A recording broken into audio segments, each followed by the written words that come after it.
Hello, here's to new beginnings. I, Usha Venkatraman, on behalf of Mumbai Storytellers Society, wish you all a very happy World Storytelling Day 2021.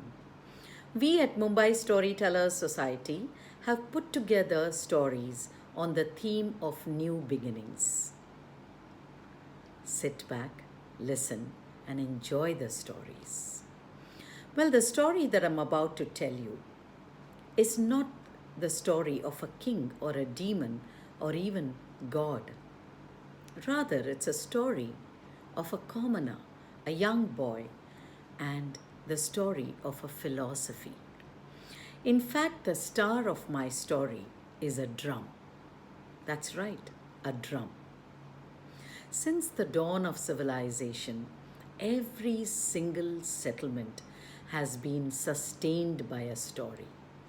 In fact, in my story, an entire village is sustained by a story. So here it goes. Like all stories, this story too starts. Once upon a time, long time ago, so long ago, in the faraway continent of Africa, in a small village bordered by rivers and forests, there stood a drum. Now, this was no ordinary drum. There was something so special about it that it sat in the center of the village. It was the pride of the entire village. In fact, it was believed that this drum was the life force. Why? In fact, the heartbeat of the entire village. Once, this village was struck by a pandemic, and all the villagers, the young and the infant, the old and the infirm, everyone gathered around this drum, and soon the problems passed by. It is believed that people would celebrate singing and dancing, laughing and making merry around this drum, and the pulsating rhythms, the beat of the drums, could be heard far and wide. And the celebrations would go on till the wee hours of the morning, and the people would be lulled to sleep by the drum beats to a peaceful slumber. Like I said, this drum was the life force, the heartbeat of the entire village. Stories about this drum carried far and wide, traveled far and wide, and people would talk about the drum in hushed tones. Did you know that this drum is so big that you need a step ladder to climb up and giant sticks to play on the drum? Yeah. I've heard that this drum grants magic wishes. Why, I've even heard that there is magic dust on this drum. And as it is carried through the air, whoever inhales it is overcome with magic laughter. Why, I've heard that this drum grants 3 wishes to the person who can skillfully play it. Like I said, my friends, this drum was a source of happiness, and whoever had this drum stayed happy always. Now, the story about this drum traveled far and wide to the distant villages, and in one such village, there was a young boy. He had grown up listening to stories about this mysterious, magical, wonderful drum, and he longed to have the drum himself, also for his villagers. You see, the boy was sad. The entire village was miserable, and they thought happiness was a distant dream. Happiness was hard to come by in this village. Why, friends, even today, happiness is hard to come by. Now, this boy wanted to be the hero of his village. He wanted the drum for himself, so he plotted, he planned. And one day, In the middle of the night, silently, he left his house, carrying with him food and water and a sack. And he left in search of this mysterious drum. He traveled for nights and days, weeks and months, over hills and mountains, forests and meadows, and finally reached the village. He knew he had come to the right place because he could hear the pulsating rhythm, the sound of the drums. He was drawn to the village, and as he entered, he saw all the people had gathered in the center of the village and were celebrating. As he drew closer, he was embraced in the warmth of the villagers. They welcomed the stranger. And when the boy saw the drum in the center of the village, he was astounded. Holy moly! Look at the drum.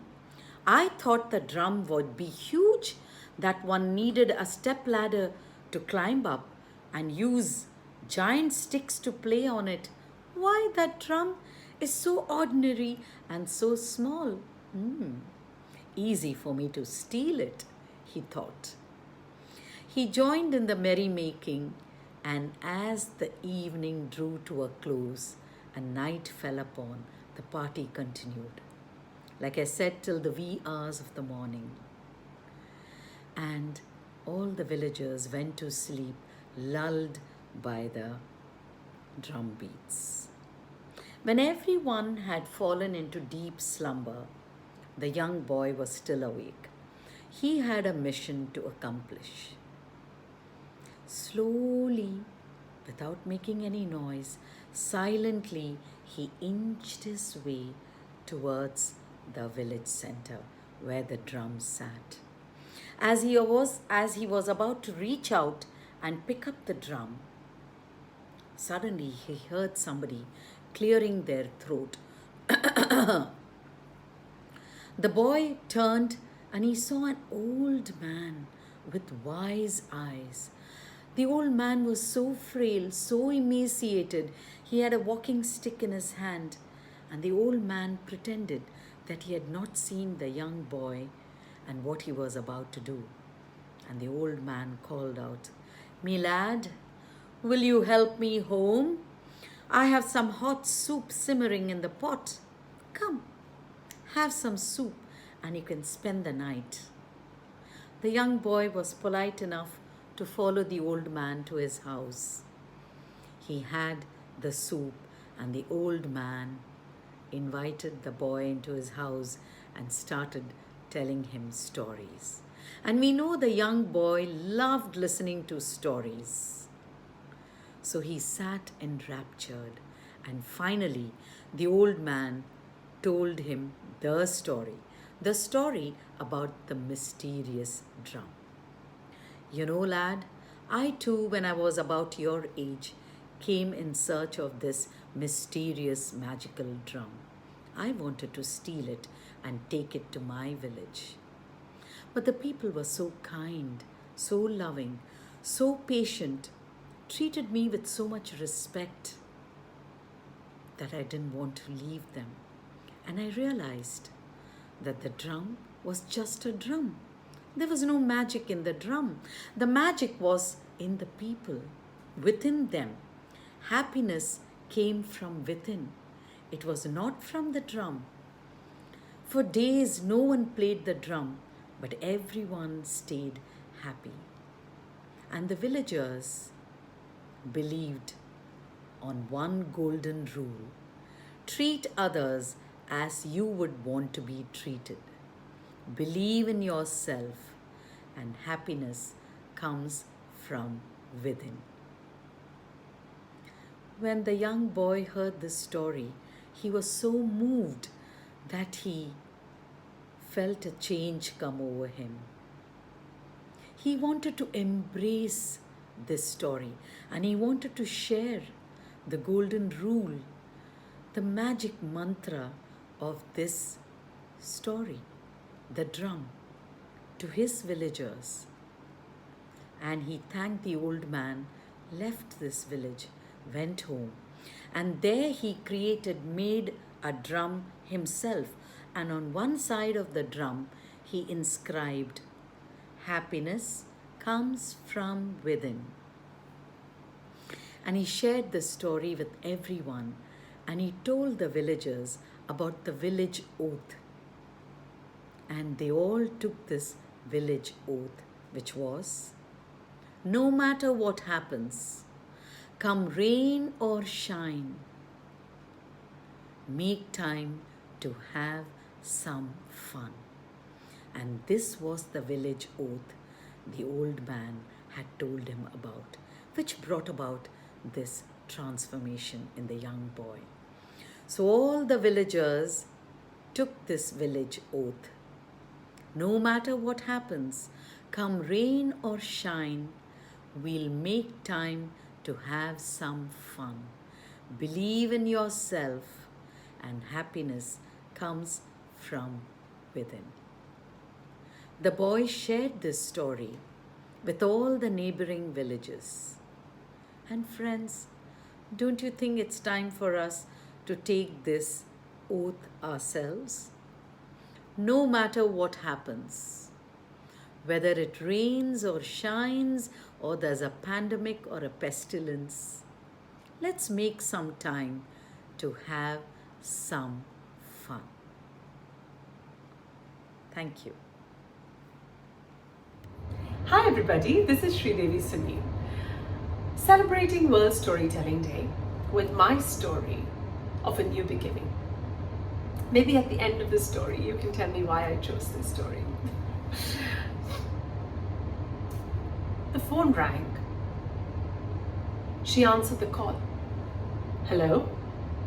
On the other end was her friend in distress, as always. Hey, I can't deal with this. I'm anxious and I'm breathless and I'm overwhelmed by everything that is happening to me. There are so many things that I worry about, so many things that trouble me. You see, Padma could never stop worrying. It was something that she always did. And so when her friend answered the call and heard her talk about everything under the sun and the cloud and the moon that worried her, she said, It's okay. Take a deep breath. Just calm down. On the other hand, her friend went, but what are you saying, calm down? How can I calm down? There's so much happening with me and you're telling me to calm down. Did you not hear everything that I had to say? Yes, I did. But there has to be a way for you to not worry about all these things. It's just life. Happens with all of us, you see? How can I help you? Well, I don't know how you stay calm every time and all the time. There has to be something that you're doing that I'm not doing. So why don't you tell me? How can I become calmer and not worry about everything that is going on in my life? There's so much, my son, my grandson, my children, my daughter. On the other end was her friend. And her friend said, but Padma, we all deal with stress and worry in different ways. What may work for me may not work for you. You have to find your own way to calm down. But since you're asking me, I'll tell you what I do. Well, I pray. I go to the temple. I know you don't go to the temple. I know you don't go to a place of worship, but maybe that is something you can try. Just close your eyes, join your hands, and just give away every trouble of yours to the God. And that will help. And then God will take care of everything. Okay? Saying so, her friend hung up. Now Padma was sitting on the other side and she was twiddling her thumbs and her fingers and she was thinking, prayer. But prayer is not something I have ever done. I'm not really much of a temple goer. I don't really go to any place of worship. I don't really pray for anything. But if my friend is saying this might work, maybe I can try it out. Okay, wait. I know what I'll do. She quickly went inside her wardrobe. She rummaged through the clothes and underneath she found a picture of the God. A picture of God that hung mother had given to her when she was very young. She placed it in front of her, and she closed her eyes and joined her hands and she started to pray. And as she prayed, well, she didn't really know any of the religious scripts or scriptures that she could share and tell God or pray to God. But she did give God her troubles. And so she prayed and she said,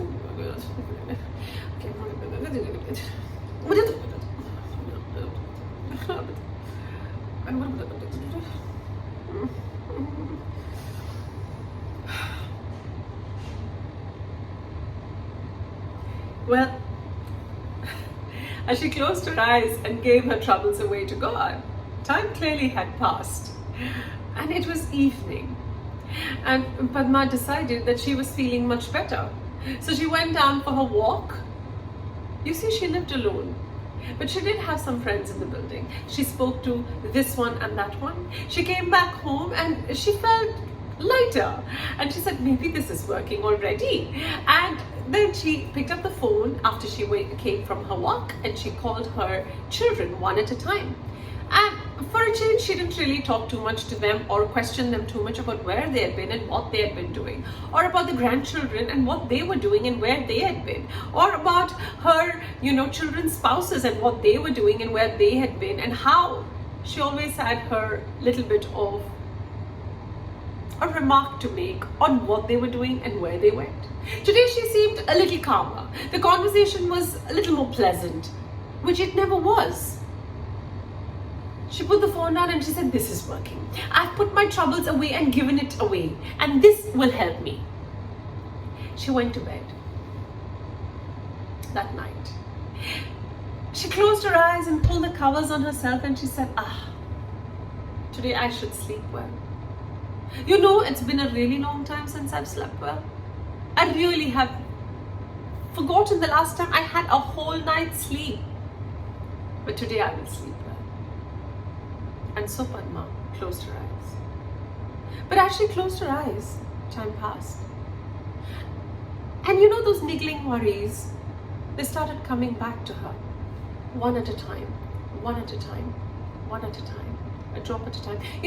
Just the same like when you hold sand in your hands cupped like that, and how the sand slowly starts to filter out of your hand. Exactly the same way. The worries started coming back, just like that sand, through a tiny hole in her thought process. She turned and twisted, turned and twisted, turned and twisted. She tried hard to sleep and she said, this just does not work. I don't know how my friend does it. And then Padma tired herself, like many of us do, and went to sleep. That night she had a dream. And in her dream, she saw a dark, dark, dark place. A hand grabbed her hand. The hand was warm. The hand felt comfortable. A hand that she trusted. She didn't know whose it was, but the hand pulled her and dragged her. And she walked with this hand and she didn't question where she was going. The hand that held her with comfort and love led her into a cave. A cave that was illuminated only by a small candle. She looked around and there were sacks and sacks. Many sacks. It was hard to count for Padma. And she looked around and she said, well, what is all this sacks here? Where am I? The hand then turned to a voice and said, Padma. It was the voice of her dead husband. She was shocked. She said, where did you come from? And he said, well, I've always been inside you. And today we walked this dream together. Well, Padma, here are sacks. Sacks that I've been shopping for you. When I was with you and even when I'm not there with you physically. And one of these sacks belong to you. One of these sacks belong to me? Said Padma. And she said, shopping? I love it. Okay, what do I do with the sack? Can I take it? And her husband said yes. He left her hand and let her go to pick her sack, her bundle. And so she looked around for a bundle that was hers. She tried to lift it. She tried to lift it. She tried to lift it. But she was not able to lift the bundles. And then he said, keep going. There's one bundle for each of us. There's one for you too. And she said, one bundle for each of us. He and all his, conversations. Sometimes he says things that I just don't understand. It's too. What do you say? Sometimes he speaks spiritual things that I just don't understand, But okay, fine. If you say a bundle is for me and there's a bundle for everyone, then I should find my bundle. And so Padma went around and finally she found her bundle. She sat down excitedly, opened it and looked inside it. She said, this is just all my worries, things that remind me of everything I worry about. What kind of a gift is this? She looked at her husband and said. He said, Padma, everybody has a bundle of worry. Carry that on your left shoulder. Is this what you got me? Even in my dream, this is the gift you want to give me? A bundle of worry? She wasn't happy with him. He held her hand again, that same soft, warm, trusting touch, and guided her further into that dark space. And then he took her to another cave. And in that cave, there were many candles lit. And she could see there were silken bags. Bags made of silk. Bags with golden and silver threads. And she said, now this must be a shopping that truly is worth it. I want to open it. I know what you're going to say. There's a bundle for everyone. I must find mine. I will find mine. Wait now. And she started picking, lifting this and lifting this and lifting that and lifting this. But she just couldn't find her bundle. It took a while. And finally, she didn't give up, did she? Because she really wanted to look into that beautiful bundle. The one made of silk. And finally, she found her bundle. She sat down with it and she undid that silver and golden thread and she looked inside it and she said, it had everything. It had memories of the things gone by, joys and happiness and all the good things, her achievements and professional and personal, and all the things she had done in life that gave her joy. And she said, this is so great. I've had such a good life, haven't I? And then she went on further and there were letters and notes and pictures of times to come. Letters that reminded her of the good things that she was going to see, the graduation of her grandchildren, and the time at the beach with the children that she spends every Sunday with them. Oh, and cooking them a breakfast and a lunch on all festive occasions. Oh, she was having such a good time. When she looked up,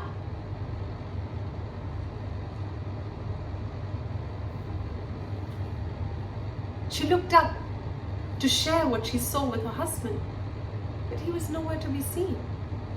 In fact, she wasn't even in that dark place anymore. She was on her bed, sitting up.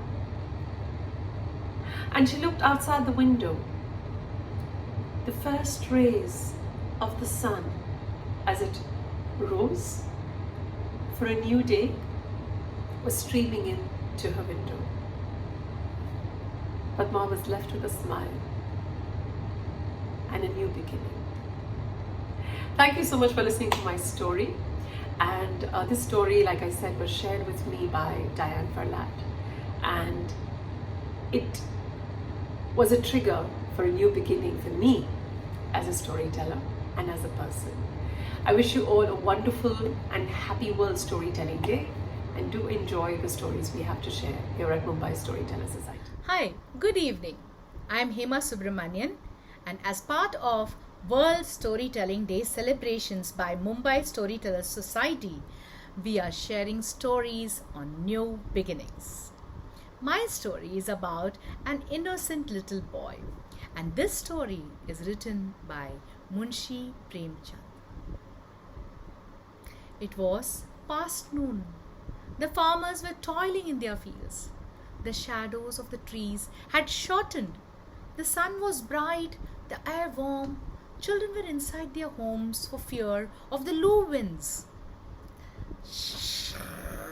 Suddenly, a door of a hut creaked open, and a small pair of bright eyes peeked out.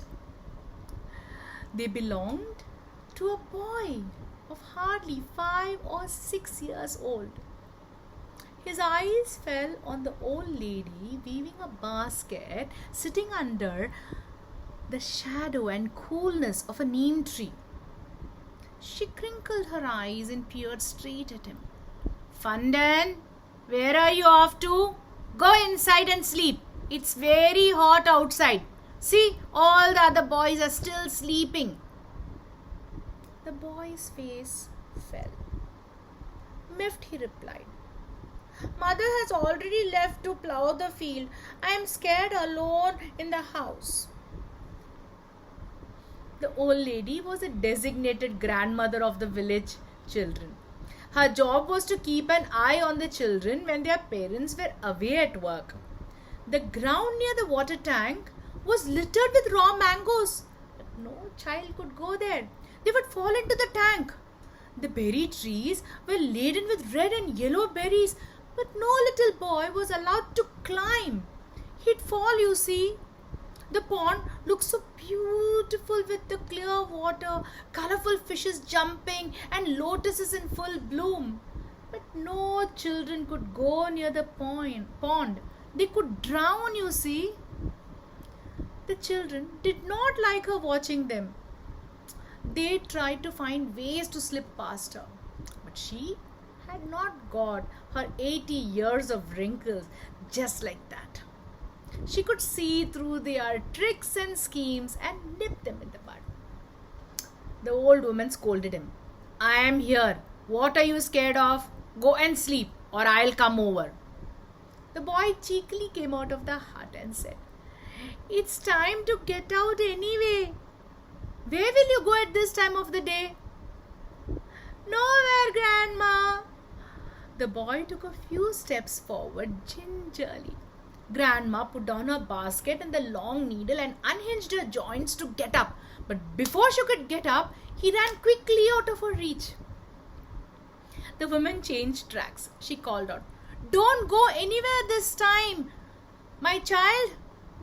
Fundan shouted as he ran, "I'm going to look for Jatin," and quickly disappeared from there.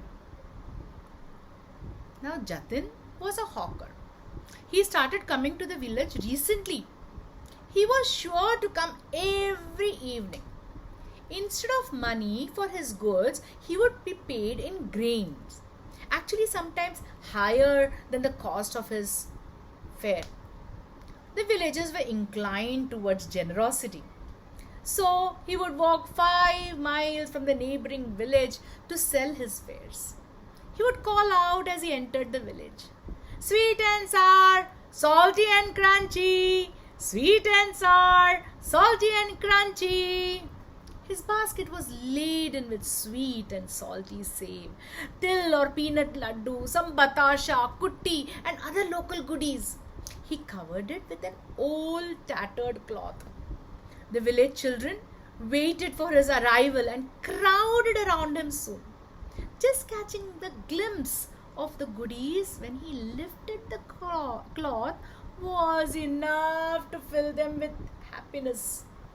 They would wait his arrival anxiously. Although only a few were privileged to partake on all these goodies, it was still a great source of joy for the boys to gather around his basket, lift the cloth, and peer at the delicacies sitting like coy princesses on the plate. In truth, his arrival was more of an occasion of despair than happiness. But the children were always excited to welcome him with a freshness only they could express. They waited impatiently. Even the sight of sweets which may not find a way to their mouths gladdened their hearts. Fundan was one such poor boy. Other boys ate sweets, but he could only stare at them hungrily. Nothing could grant his wish, but this never ever dampened his spirits. Fundan had not taken an afternoon nap that day. Jatin had promised to get raw Gary and Imarti. It was a historic moment for him. He had been waiting since morning for Jatin. How could he close his eyes? Reaching the garden, Fandan thought, it's not evening yet. Jatin is usually here by now. But maybe not. It's still early. Chunnu, Sohan and Kalu are still asleep. Jatin must have reached the main road. He's sure to get the Imarti. Red and shiny. He gulped down the watering in his mouth.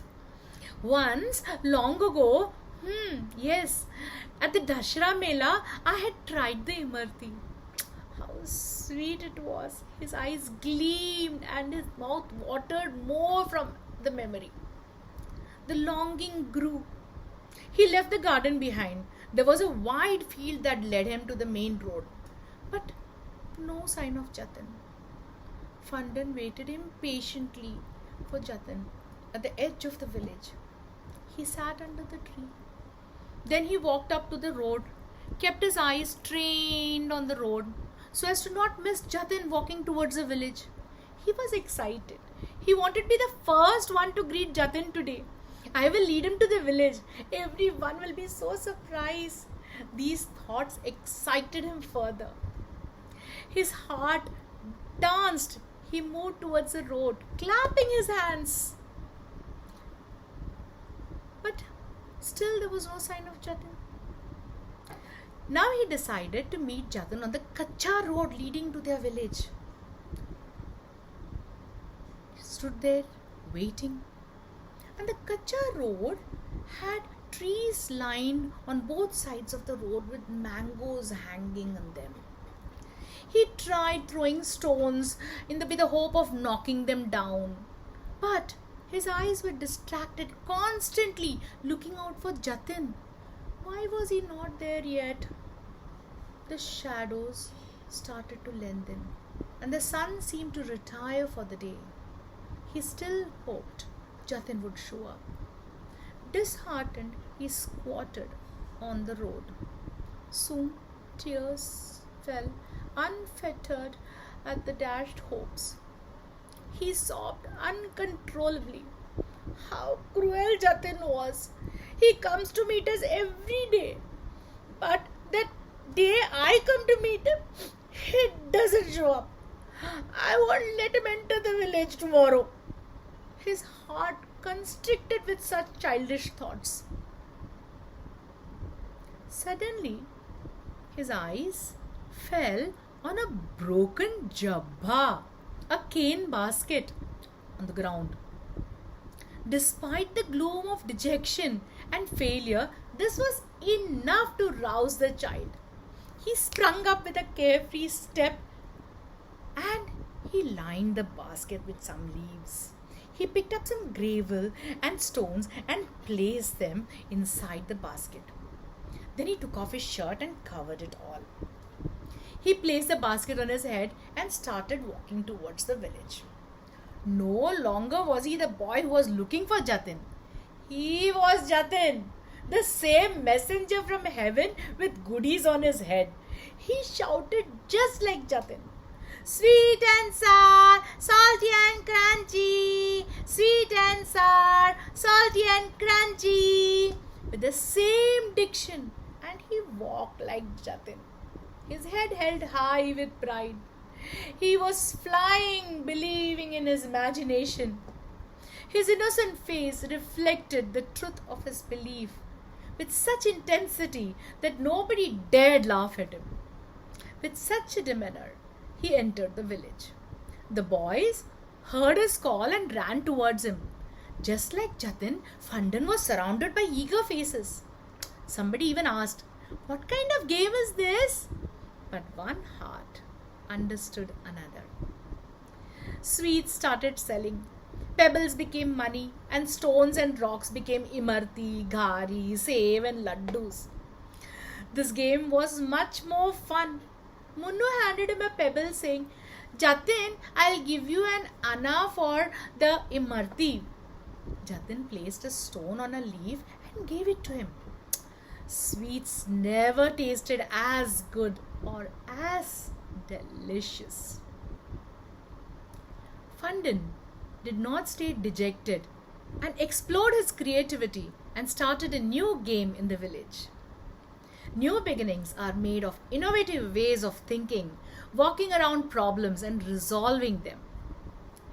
This is a story written by the famed Munshi Premchand, and I picked it up from the book Premchand, the Complete Short Stories, Volume 4.